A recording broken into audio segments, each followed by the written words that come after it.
Lock in, fuck niggas. Today we talking about the rise of Maga, but first, drop my motherfucking intro.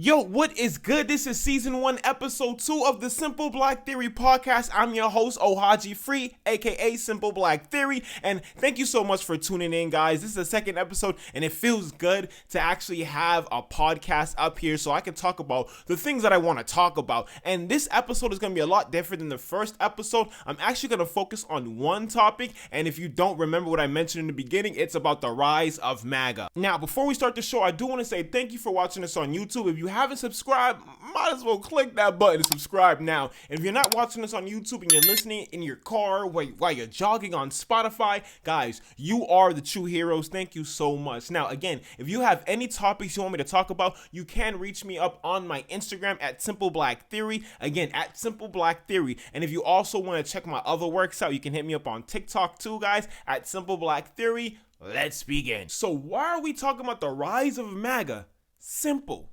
Texas. So if you don't know, Texas has recently tried to redistrict itself because the Republicans have changed the map in Texas and now is trying to create the most red state that they can with their redistrict. And with this redistricting, they'll gain 5 seats while the Democrats will lose 5 seats. But I want to show this. So if you're on YouTube, you'll be able to see this. If you're not, then I'm gonna be able to make you picture it in your head.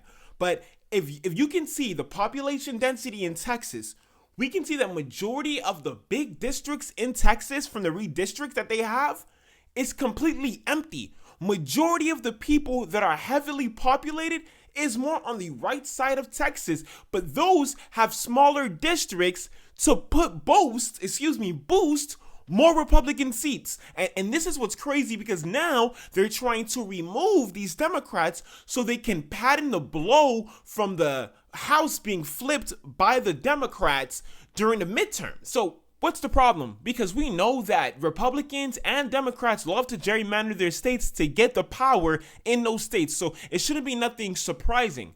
The problem is it's happening in the middle of the decade, mid-decade. Most census happen every 10 years, and most states would do it the year after the 10th year. So in 2020, they usually redistrict in 2021. So most states have been doing that. But now we're looking at Texas that already had their redistricts in 2021. Now they're trying to do it in 2025. And the reason why this is bad is because this is obviously trying to help Donald Trump when it comes to the midterm election. You see, let's be honest. Every midterm, the president's party usually loses the House. We've seen it with Barack Obama. We've seen it with Donald Trump's first term. We've seen it with Joe Biden. We may see it again with Donald Trump. But now he's trying to patent the blow to make sure that he doesn't lose too many seats so he can still have control of Congress. And if you don't understand, a lot of liberals, their idea is to try to control the House and or the Senate to stop Donald Trump and his crazy maneuvers. Although Donald Trump is trying to do these things and is doing these things without Congress. Obviously, Congress helped big time with the one big beautiful bill, my ass. The one big ugly, this is YouTube fucking bill, guys.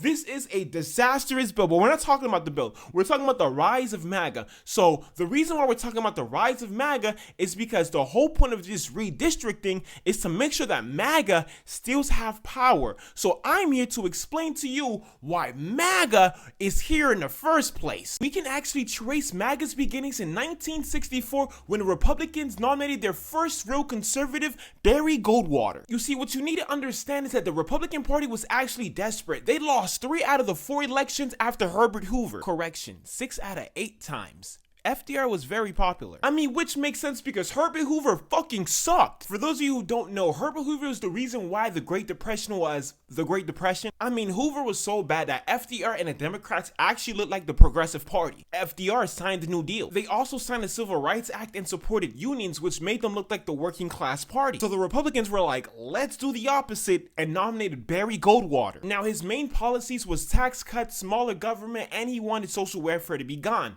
Sounded like someone like Donald Trump, right? Now, these policies that are popular for some reason today were not popular back then. So when election day came, he motherfucking lost. And when I mean he lost, I mean he fucking lost. I think it was 6 to 50 states, and it was mostly southern states. We have to understand that the southern states loved racism, and that's what he was also on. Barry Goldwater is also known racist. People can argue with me saying no, he wasn't racist, but the nigga was racist.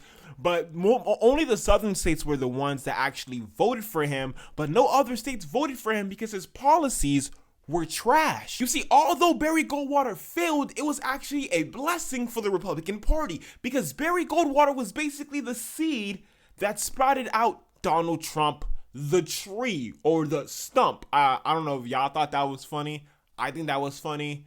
But whatever, let's continue. But during the tragic loss of Barry Goldwater, they were actually able to create a new strategy to win the Southern votes because that's what Barry Goldwater was able to do. He was able to win the Southern votes, and that was called the Southern Strategy. So the Southern Strategy was basically using tactics to get the South to vote for you by using racist euphemisms or dog whistles. A great example is Make America Great Again. You get what I'm going with this, right? I'm going on the right track. Let's continue. So the problem with Barry Goldwater was he didn't know how to use a Southern strategy without alienating the North. So this moves us to 1980s election. Ronald Reagan versus Jimmy Carter. Now, before the 1980s election, the Republicans was actually doing good with Richard Nixon, but he kind of fucked it up with Watergate, which caused less people to trust the Republicans and went back to Democrats. But when Jimmy Carter was president, his president was not that great. I mean, we had inflation, prices was going up, and then we had the problems with Iran, which made oil go up. At this point in 1980, anybody who was running against Jimmy Carter, who was running for re-election, was gonna fucking win. I mean, people were literally running an ABC campaign, anything but Carter campaign. And who went up against Jimmy Carter, who was basically gonna lose?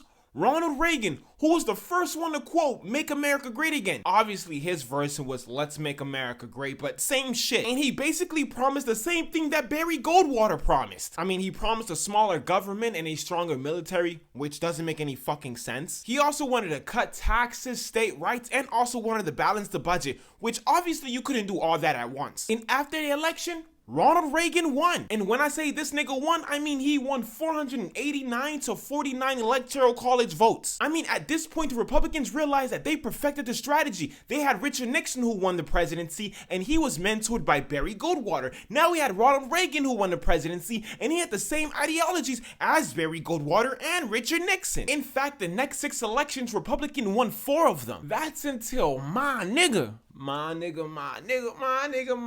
Barack Hussein Obama stepped in and shut the whole Republican camp down. In fact, no matter who came in front of Barack Obama, he was going to cook. He beat John McCain 365 to 173. He beat Mitt Romney 332 to 206. Nobody was stopping this man. Now, Obama black and I fuck with him, but obviously there's some problems that I do have with him with the immigration reform that he had, and also the use of drones when it came to bombing countries. You feel me? I have some problems with him, but we're not talking about that today. We're just talking about him cooking the Republicans, and then he had his 2 terms and couldn't run anymore. So the Republicans were finally back to winning the presidency. So obviously losing twice to Barack Obama, they needed to shake things up. So they actually went back to their old playbook and brought back their old strategy. And if you don't know the strategy that I'm talking about now, it's going further towards the right. And this is how we have Donald Trump and the rise of Maga.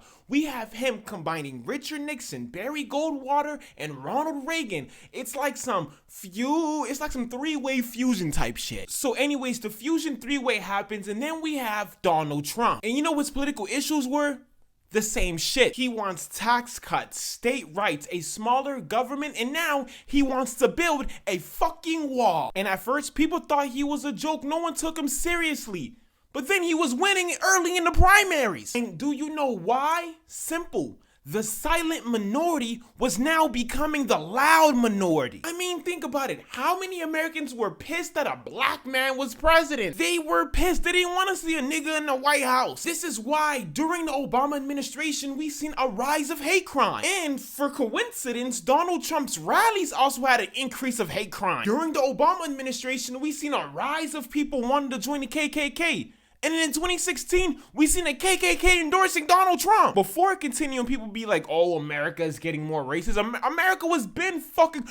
What's not clicking, Thomas? America was been fucking racist. Plus, during Donald Trump's campaign, he made this idea that he was against the establishment, that being politically correct isn't a thing anymore. And after doing all of that, he ends up winning. Now, he didn't win the popular vote, but he did end up winning the Electoral College 304 to 227. And when Donald Trump became president, he starts to push the shit that he says he's going to do. I mean, within the first 100 days, he already signs in the Muslim ban. He called countries like Haiti a shithole country, and we had the longest government shutdown that America has ever had. I mean, a lot of things were happening. We had the rise of BLM, we had tax cuts, we had Trump trying to build the wall that we end up paying for. He met with the North Korean dictator while spewing Asian hate. He also nominated an alleged predator into the Supreme Court. Did I mention that he botched the pandemic? So obviously the 2020 election was not looking good for Donald Trump. Not only did we go through a 2020 recession, but unemployment was fucking high. Obviously, Donald Trump lost to the oldest man that was running for president at the time. And Donald Trump, like every president before him, thanked everybody for his presidency, thanked him for his run,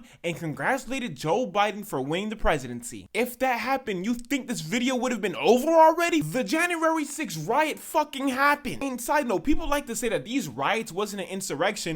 They rioted the Capitol the day they were ratifying the election results.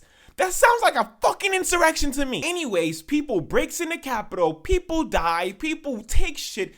It was a disaster. And obviously, the great country we are, Donald Trump actually gets convicted for this and goes to jail. Have you not noticed what the fuck I'm doing? I'm lying. That didn't happen. He had presidential immunity. And because he didn't go to fucking jail, he ran for president.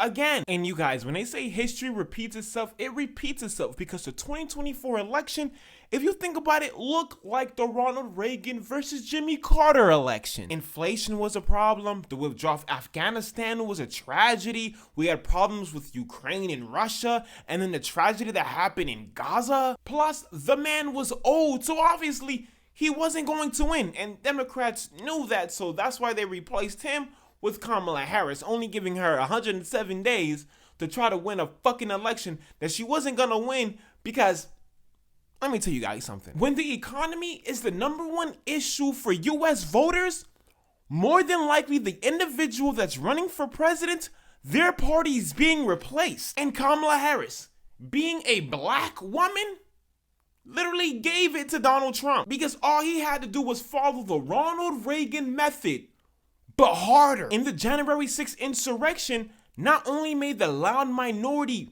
bigger and possibly made them the majority, it helped him win the election the next year. And now we're here, a shutdown in the border, mass deportation, banning countries, tariffs, the economy, inflation. All of this is happening as we speak. And with Texas redistricting, we have to start answering this question. Is MAGA continuing to rise? Or are they heading to their downfall? I mean, obviously the economy is doing bad, so if the election happened this year, he would definitely lose. But we didn't even reach the 25% mark for him, so he still have a lot of ways to go. So you never know what the fuck is gonna happen. But what do you guys think? Do you think the loud majority is going to become the silent minority again? Are we seeing the decline of MAGA, or are we seeing the resurgence of MAGA? Let me know in the comments. Peace.